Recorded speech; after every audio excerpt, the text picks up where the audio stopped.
Namaskar, you're watching the YouTube channel of Enviro Annotations, India's first environmental weekly newspaper. Can a pharma industry treat surveys in its ETP? Whether manufacturing of biodiesel requires EC? How does a medical college require environmental clearance? And many more such questions. But why am I saying all this? Now, this is from the 31st August 2023 meeting of the State Environment Impact Assessment Authority, SEIAA, Punjab. First one, Ind Swift Laboratories, India.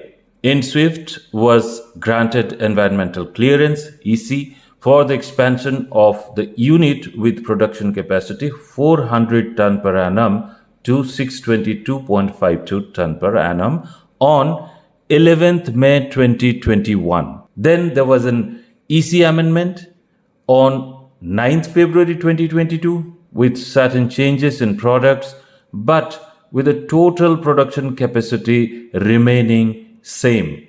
That means remained unchanged. There was another amendment of the EC on 18th November 2022. Now, on 15th May 2023, the company requested for another amendment. What's that amendment? Total addition in the production capacity, which is mentioned in the EC letter dated that 2021, 11th May 2021. It says that the total addition in the production capacity, which is mentioned in the EC letter as 622.6 TPA instead of actual production capacity 622.52 TPA. Now, whether 400 TPA was increased to 622.52 TPA or it was added, the whole goes above 1000 TPA. That is the crux of this question. And they have also said that API is active pharmaceutical ingredient and intermediate as single category. There were some more issues like TPD, ton per day, and instead of ton per annum, according to the company, and which is very, very significant. So what is going on?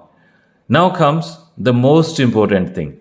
The company gets consent to operate renewed, in which the Punjab Pollution Control Board, PPCB, mandates that the industry shall either install STP of capacity 45 KLD as per the condition of the EC, or it has to go for an amendment in the EC within 3 months. Ind Swift Labs now wants to skip the STP installation and operation. It wants to treat the surveys in the low TDS ETP. There is an ETP which treats effluent containing low total dissolved solids. So they have arranged some reports from their EIA consultant, but SEIAA has not given much technical details. SEIAA has given its approval based on the SES's recommendation. Experts say technically it is feasible, so there is nothing wrong. But you see, the industry remained silent for 2 years on the issue. Why was it not considered in 2021 when there was an expansion of the earlier EC? Or it is easy to take the EC first and then go for changes or corrections or amendments? This EC amendment business is going on rampant. Next one I have taken is exemption from EC for a biodiesel manufacturing unit using palm fatty acid distillate, potassium hydroxide, sulfuric acid, and methanol with distillation process. The PPCB asked the industry to get environmental clearance. However, the company says that one industry in Wardha district of Maharashtra and one in Kumbhara, Gujarat, they have been given EC exemption. And on that line, the industry wants an EC exemption from the SEIAA. Punjab SEIAA's prima facie opinion was that raw materials and products being manufactured by the industry, being organic in nature, are covered under the category 5F of the schedule given in the EIA notification 2006. According to the Punjab SEIAA, the project needs to get EC as per EIA notification. But the SEIA advised the industry to obtain a clarification from the Ministry of Environment, Forest and Climate Change. Another related to clarification is about the industrial manufacturing of calcium propionate. Calcium hydroxide plus propionic acid generates calcium propionate plus water. Water is evaporated and the product is calcium propionate. Company says it is a ZLD, zero liquid discharge based process. The SEIA has sought more details including the chemical characteristics of the raw materials, reactions and products. Next is RIMT group of institutions. SEIA noted that SEIA Punjab noted that whereas educational institutions including hostels have been exempted from the requirement of obtaining EC, the hospital component of the project will require a fresh EC in case the built-up area of the hospital component exceeds 20,000 square meter, subject to sustainable environmental management. But the SEIA deferred the RIMT case and has sought clarity regarding the built-up area of the medical hospital established in campus of the university by converting Polytechnic College as to whether any new construction has been carried out for the establishment of the medical hospital.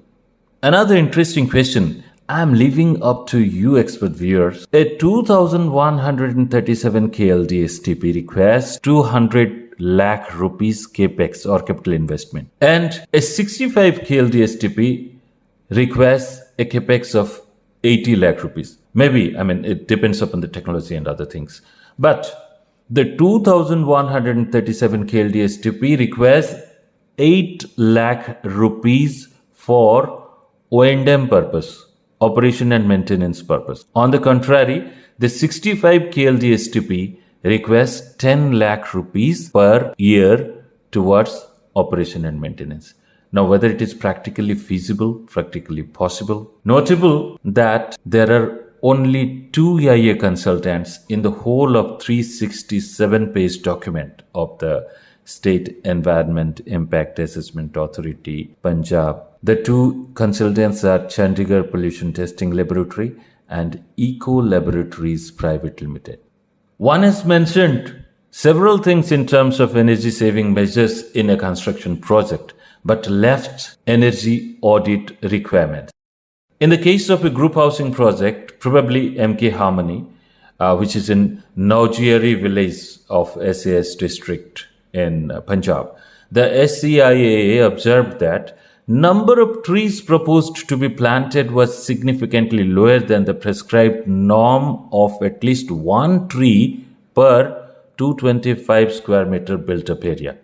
Immediately, the environmental consultant, Chandigarh Pollution Testing Laboratory, said that they will rectify their mistake and ensure plantation of 300 trees instead of 125 trees. Another interesting point in case of Lord's Square at village Malakpur, Ludhiana, and it is proposed by RIPPS Infrastructure Private Limited, the same consultant, Chandigarh Pollution Testing Laboratory. Here, SEIA observed that funds allocated towards distribution of jute or cloth bags taken as 62.2 lakh rupees are on a very higher side and needs to be revised. Subsequently, the environmental consultant, that is that Chandigarh Pollution Testing Laboratory, revised it to 31.50 lakh. Thanks to NABT for accreditation of such EIA consultants. And also see how